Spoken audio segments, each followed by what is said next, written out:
Hello students, I hope you all are good. So today we are going to learn more about coal. So in the lecture or in the class I have taken, I have already told you about the coke, but still I am going to tell again. What is coke? Coke is the purest form of coal. जो कोल का जो purest form होता है वो क्या है? Coke है। ठीक है। कोल में एक्चुअली क्या होता है? कार्बन होता है। और कोक में सबसे ज़्यादा परसेंटेज ऑफ कार्बन होता है। कितना परसेंटेज ऑफ कार्बन होता है कोक में? 98% of carbon is there in coke. ठीक है।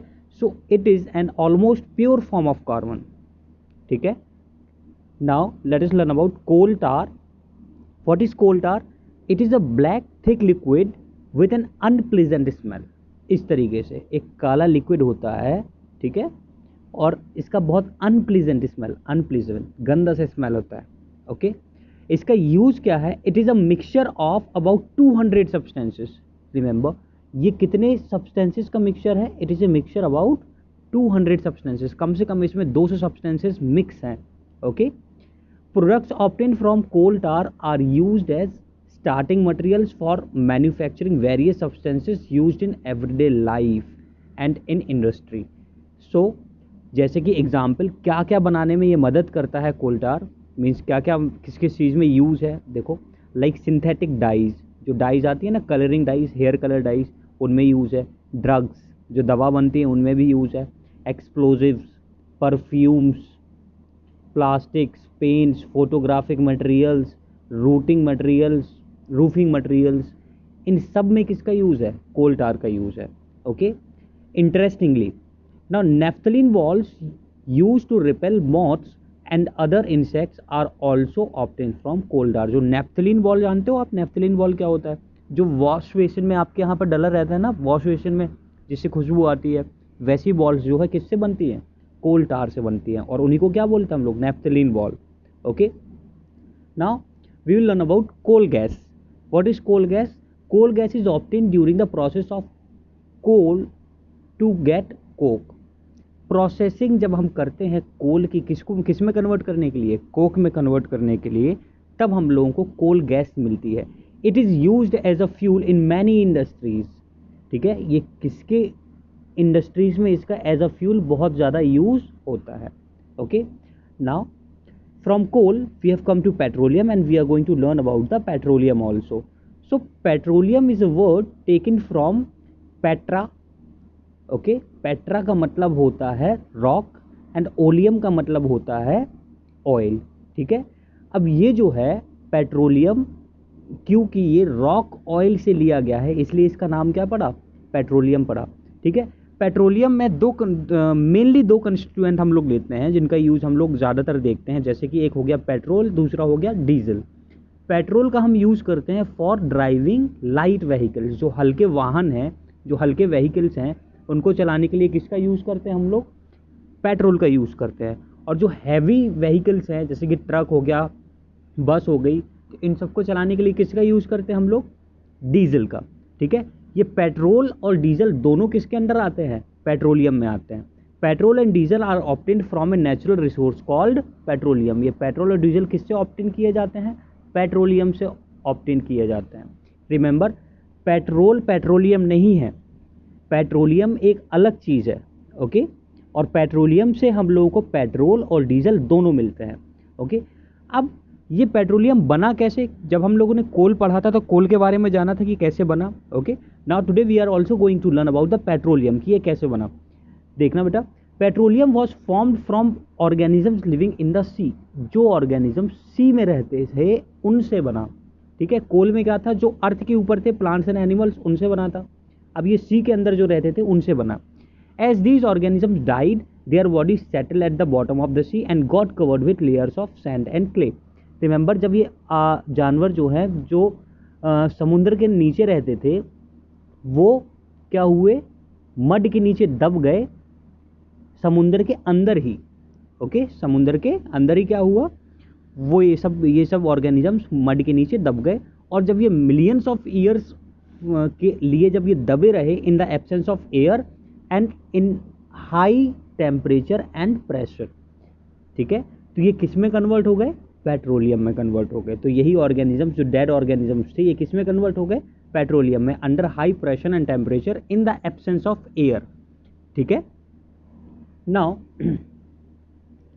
रिफाइनिंग पेट्रोलियम, हम लोग पेट्रोलियम को कैसे रिफाइन करेंगे, let us see. Petroleum is a dark oily liquid.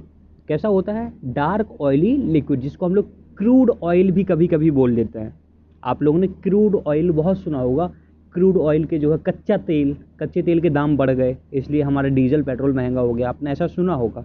तो वही होता है एक्चुअली में, petroleum is a dark oily liquid. It has an unpleasant odour, बहुत गंदी स्मेल होती है। It is a mixture of various constituent such as petrol, ये किसका किसका मिक्सचर है बेटा, petroleum, gas, petrol, diesel, lubricating oil, paraffin wax etcetera. ठीक है, इन सभी का क्या है, मिक्सचर है। ठीक है, नाउ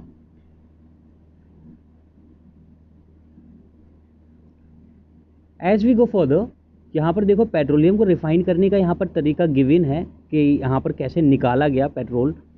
ये देखो समुंदर के नीचे जब यहाँ पर देखो, यहाँ पर ये वेल्स डिग किए गए, ये क्या गिवन है हम लोगों को, वेल्स। ओके, ये वेल्स डिग किए गए और जब ये वेल्स को हम लोग यहाँ पर लेकर के आए, जब बहुत नीचे तक इसको डिग किया गया, पानी के नीचे तक भी जहाँ पर ज़मीन प्रेजेंट थी, तो यहाँ पर गैस प्रेजेंट थी। तो सबसे पहले गैस निकल के आती है बाहर और उसके बाद फिर निकलता है अपना क्या, ऑयल। हेंस जब हम लोग वेल डिग करते हैं फॉर ऑयल पर्पस, ऑयल निकालने के लिए, तो सबसे पहले क्या बाहर आती है, गैस। और वो कौन सी गैस होती है, पेट्रोलियम गैस होती है, नेचुरल गैस होती है, एलपीजी जिसकी बात करते हैं। ठीक है, उसके बाद इन वेल से क्या निकल के आता है, ऑयल निकल के आता है। ओके, सो इन वेल से हम लोगों को गैस भी मिलती है, दैट इज नेचुरल गैस, और ऑयल भी मिलता है। Okay, now here is a petroleum refinery. ये जो है आपको एक पिक्चर शो करी गई है किसकी, पेट्रोलियम रिफाइनरी की। पेट्रोलियम को रिफाइन क्यों करना पड़े, क्योंकि ये भी मिक्सचर ऑफ सब्सटेंस होता है। आपने देखा कितने सारे मिक्सचर होते हैं, ठीक है, लेकिन हम लोगों को इनमें से कुछ ही जो है यूज़ करने हैं, जैसे कि डीजल और पेट्रोल मेनली यूज़ करने हैं, तो बाकी मिक्सचर्स को क्या करना पड़ा, अलग करना पड़ा। तो separating the various constituents, fractions of petroleum is known as refining. मतलब इन्हीं पेट्रोलियम का जो फ्रैक्शंस है इसी को क्या बोलते हैं, refining. It is carried out by petroleum refining. अब ये किससे निकाले जाते हैं बेटा, पेट्रोलियम रिफाइनरी इसको बोलते हैं। Okay, now will talk about natural gas. तो what is natural gas, natural gas is a very important fossil fuel because it is easy to transport through pipes. ये जो है ना नेचुरल गैस, ये बहुत इंपॉर्टेंट है। मतलब आज की डेट में सबसे जो क्लीन फ्यूल है और ईजी टू स्टोर फ्यूल है तो वो है हमारा नेचुरल गैस। नेचुरल गैस में क्या होता है, हम लोग डायरेक्टली उनकी माइन से, वेल्स से, डायरेक्टली वेल से हम लोग घर तक यूज़ ला सकते हैं। ओके, सीधे पाइप से घर तक ला सकते हैं। Natural gas is stored under high pressure at as compressed natural gas. इनको हाई प्रेशर के अंडर रख सकते हैं हम लोग नेचुरल गैस को, दैट इज सीएनजी, जिसको क्या बोलते हैं आप लोग, सीएनजी बोलते हैं, कंप्रेस्ड नेचुरल गैस। सॉरी मैंने आगे लगता है एलपीजी बोल रहा है, that is liquefied petroleum gas, वो अलग है। Okay, CNG is a different thing, compressed natural gas ये हम लोग को ऑब्टेन होता है।